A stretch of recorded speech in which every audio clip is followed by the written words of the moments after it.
ಮನೆ ಊಟ ಕೇಳಿದ್ದ ಪವಿತ್ರ ಗೌಡಗೆ ಹೈಕೋರ್ಟ್ ಈಗ ಶಾಕ್ ಕೊಟ್ಟಿದೆ. 57ನೇ ಸಿಸಿಎಚ್ ಕೋರ್ಟ್ ಆದೇಶವನ್ನ ರದ್ದುಪಡಿಸಿದೆ.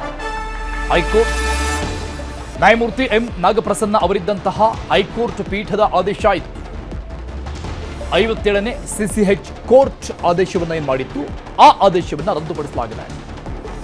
ಮನೆ ಊಟಕ್ಕಾಗಿ ಹಾಕಿದ್ದಂಥ ಅರ್ಜಿ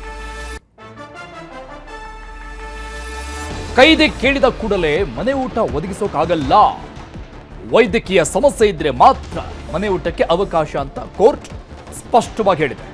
ನ್ಯಾಯಮೂರ್ತಿ ಎಂ ನಾಗಪ್ರಸನ್ನ ಅವರ ಹೈಕೋರ್ಟ್ ಪೀಠ, ಆ ಪೀಠದ ಅಭಿಪ್ರಾಯ ಇದು. ಯಾರಾದರೂ ಕೈದಿಗಳು ಕೇಳಿದ ತಕ್ಷಣ ಊಟ ಕೊಡೋಕ್ಕಾಗಲ್ಲ, ಜೈಲಿನ ಊಟವನ್ನೇ ತಿನ್ನಬೇಕಾಗಿದೆ ಪವಿತ್ರ ಗೌಡ. ಈ ಮೂಲಕವಾಗಿ ಪವಿತ್ರ ಜೊತೆಗೆ ನಾಗರಾಜ್, ಲಕ್ಷ್ಮಣ್ಗೂ ಕೂಡ ಶಾಕ್ ಇದು. ಇವರೆಲ್ಲ ಕೋರ್ಟ್ಗೆ ಅರ್ಜಿ ಹಾಕೊಂಡಿದ್ರು.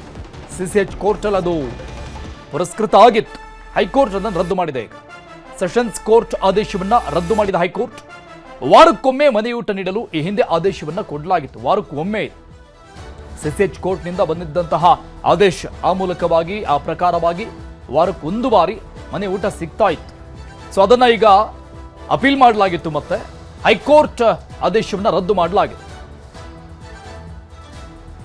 ಈ ಬಗ್ಗೆ ಡೀಟೇಲ್ಸ್ ಕೊಡ್ತಾರೆ ನಮ್ಮ ಪ್ರತಿನಿಧಿ ಗಂಗಾಧರ್, ಲೈವ್ ನಲ್ಲಿ ಜಾಯ್ನ್ ಆಗ್ತಾ ಇದ್ದಾರೆ. ಗಂಗಾಧರ್, ಜೈಲಿನ ಮ್ಯಾನ್ಯುಯಲ್ ಪ್ರಕಾರವಾಗಿ ಇಲ್ಲಿವರೆಗೂ ಎಲ್ಲ ಖೈದಿಗಳಿಗೆ ಊಟ ಕೊಡುವಂಥದ್ದು ಇದ್ದೇ ಇರುತ್ತೆ ರೂಲ್ಸ್ ಪ್ರಕಾರವಾಗಿ. ಬಟ್ ಇವರು ಮನೆ ಊಟಕ್ಕೆ ಅರ್ಜಿ ಹಾಕೊಂಡಿದ್ದು, ಬಟ್ ಕೋರ್ಟ್ನ ಅಭಿಪ್ರಾಯ ಸ್ಪಷ್ಟವಾಗಿ ಗೊತ್ತಾಗ್ತಾ ಇದೆ. ಇನ್ ಕೇಸ್ ಡಾಕ್ಟರ್ಸ್ದೇನಾದ್ರೂ ಇದ್ರೆ ಅವ್ರು ಹೇಳಿದ್ರೆ ಮಾತ್ರ ಕೊಡಬೇಕು ಅನ್ನುವಂಥದ್ದು. ಸೊ ಈ ಮೂಲಕವಾಗಿ ಮತ್ತೊಂದು ಶಾಕ್ ಇದು ಎಲ್ರಿಗೂ ಕೂಡ.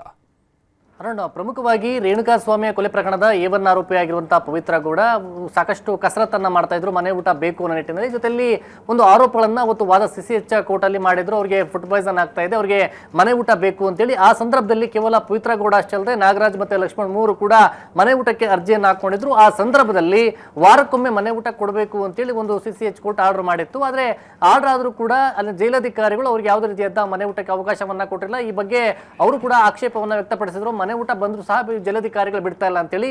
ಆ ನಿಟ್ಟಿನಲ್ಲಿ ಈ ಒಂದು ಹೈಕೋರ್ಟ್ಗೆ ಅವರು ಒಂದು ಪ್ರಶ್ನೆಯನ್ನ ಮಾಡಿ ಒಂದು ಅರ್ಜಿಯನ್ನ ಹಾಕೊಂಡಿದ್ರು. ಅದರ ಆದೇಶ ಈಗ ಬಂದಿರುವಂತದ್ದು. ಈ ಮೂಲಕವಾಗಿ ಪವಿತ್ರ ಗೌಡಗೆ ಮತ್ತೆ ಹಿನ್ನಡೆ ಆಗಿರುವಂತದ್ದು. ಅಂದ್ರೆ ವೈದ್ಯರ ಸಲಹೆ, ಅಂದ್ರೆ ಅವರಿಗೆ ಮನೆ ಊಟ ಬೇಕು ಅಂತ ಯಾವುದೇ ರೀತಿಯಾಗಿ ವೈದ್ಯರ ಸಲಹೆ ಅವರಿಗೆ ಇಲ್ಲ.